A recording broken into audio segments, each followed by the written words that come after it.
Vamos lá então, nosso primeiro vídeo de matemática aí do ano para o pessoal do primeiro ano do ensino médio que está a fim de estudar. Linguagem dos conjuntos é o nosso conteúdo. Ele dá essa introdução, né? Fala dos esportes. A gente tem aqui 3 opções, né? Futebol, vôlei e natação. E ele faz uma pergunta, né? Na sua opinião, qual dos 3 esportes obteria preferência entre os jovens pesquisados? Por quê?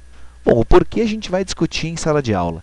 Nesse momento, eu gostaria que todos vocês que estão assistindo o vídeo respondessem essa pergunta. Vocês acham que vai ser só o futebol? Só o vôlei? Só a natação? Pode escrever. Se vocês acham que vão ser 2, futebol e vôlei, beleza. Se vocês acham que vão ser natação e futebol, também. Vocês podem escolher 1, 2, os 3 ou nenhum esporte. A gente vai fazer essa anotação e depois em aula a gente vai fazer uma discussão sobre esse resultado. Beleza? Bom, conjunto, senhoras e senhores, é um conceito primitivo, né? Não tem uma definição, é um axioma matemático. Tá? É um axioma que tem essa noção intuitiva de conjunto, de grupo, de agrupamento. Tá? Para isso, para formar um conjunto, a gente precisa de elementos. Dentro do conjunto tem elementos e os elementos também. O elemento também é uma noção intuitiva. São 2 noções primitivas, 2 axiomas: conjuntos e elementos. Tá? Como representar os conjuntos? Podem ser de 3 formas distintas. Sempre quando a gente for batizar, quando a gente for dar nome a um conjunto, a gente vai usar uma letra maiúscula do nosso alfabeto, correto? E podemos representar de uma dessas 3 formas. Por enumeração, a gente vai representar assim, citando o nome de todos os elementos. O exemplo do livro, os estados da região sul.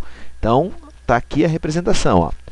Paraná, vírgula, Santa Catarina, vírgula, Rio Grande do Sul. Reparem que está aqui o A maiúsculo, é o nome desse conjunto.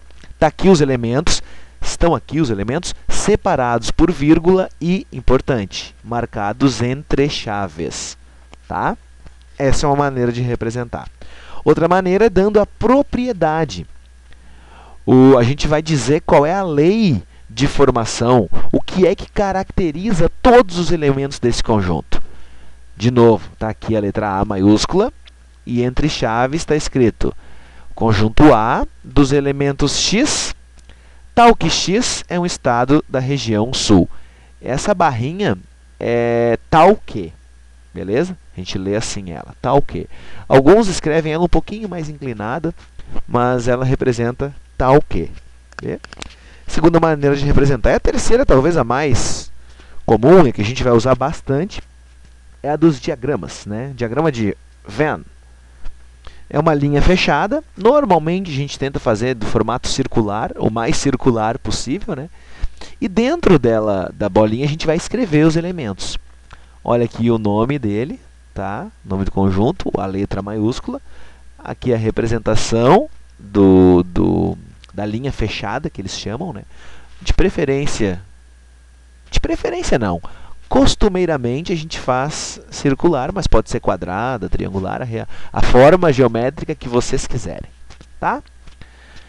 Quais são os tipos de conjuntos que existem? Bom, existem várias maneiras. A gente vai classificar os conjuntos como 1. Conjunto unitário. É o conjunto que possui apenas um elemento. É o conjunto unitário. Por exemplo, conjunto dos professores de matemática do primeiro ano do ensino médio do Colégio Marista São Luís. Só tem um. Então, é um conjunto unitário. Conjunto vazio é o conjunto que não possui elementos. Eu até falei em sala de aula, o conjunto dos estudantes do primeiro ano que tem mais de 55 anos. Bom, ninguém, né? Então, é um conjunto vazio. Conjunto universo. Olha só, vamos ler. possui todos os elementos necessários para a realização de um estudo. Assim, ao se pesquisar, por exemplo, intenções de votos para prefeito entre os estudantes do terceiro ano de uma escola, todos esses estudantes serão os elementos do conjunto universo. Tá? Dei o exemplo do futebol, né? O conjunto universo do técnico da seleção brasileira. Qual é o conjunto universo? De onde ele pode pegar jogadores? O conjunto universo dele é o conjunto de jogadores do Brasil, brasileiros, né? Então esse é o conjunto universo. Importante a gente ter em mente sempre o conjunto universo. E outro tipo é o conjunto finito. Conjunto finito, como o próprio nome está dizendo, né? É um conjunto que tem fim. Como assim que tem fim?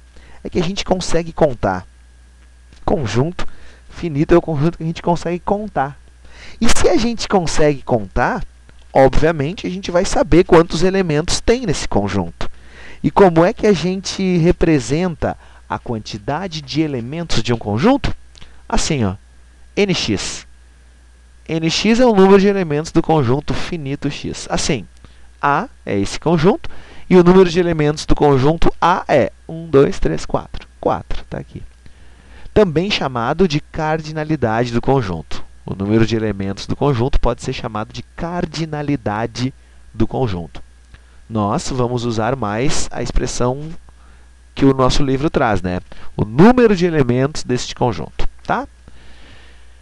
Outro tipo de conjunto é o conjunto infinito. Geralmente ele é representado por os três pontinhos, né? As reticências.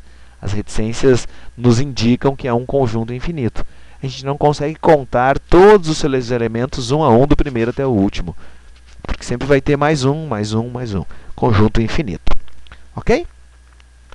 Igualdade entre os conjuntos. Um conceito bastante simples, mas bastante útil. Dois ou mais conjuntos são iguais quando possuem os mesmos elementos. Quem caracteriza um conjunto são os seus elementos. Se eu tenho dois ou mais conjuntos que possuem os mesmos elementos, esses dois ou mais conjuntos, portanto, serão iguais. Aqui a gente tem o conjunto A e o B, que são iguais, né? E o C também. Isso significa o quê? Que tanto faz a ordem que eu coloque os elementos dentro do conjunto. O fato de eu embaralhar lá os elementos não faz com que o conjunto seja diferente. O A e o B são iguais.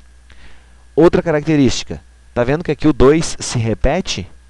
1, 2, 2, 3. Por incrível que pareça, o conjunto C é igual ao conjunto B. Por quê? Porque possui os mesmos elementos. Quem são os elementos do B? O 3, o 2 e o 1. Quem são os elementos do C? O 3, o 2 e o 1. Tá? Todos esses três conjuntos possuem os mesmos elementos. Ó. O número 1, o número 2 e o número 3. Tá? As observações falam justamente disso. Que o conjunto A e o B são iguais. Portanto, a sequência em que os elementos aparecem não altera um conjunto. E a outra observação diz que C, 1, 2, 2, 3, tem apenas 3 elementos. Se vocês forem contar, vão ser só 3 elementos. Portanto, a repetição de elementos não altera um conjunto. A gente está fazendo vários exemplos, lendo o livro e tal, e está se preparando para estudar conjuntos numéricos. A gente vai focar o estudo nos conjuntos numéricos. Mas não é só para os conjuntos numéricos que valem esses conceitos. Como eu disse, a gente vai focar nos conjuntos numéricos, mas essa noção vale para todos. Eu botei aqui um exemplo. Botei dois conjuntos. Ó. Conjunto A, à esquerda, o conjunto B, ali à direita. São dois conjuntos que são iguais. Por quê? Porque possuem os mesmos elementos. Tá? Esses dois conjuntos são iguais. Por quê? Porque possuem os mesmos elementos. Tranquilo? Assim, então, a gente termina o nosso primeiro vídeo.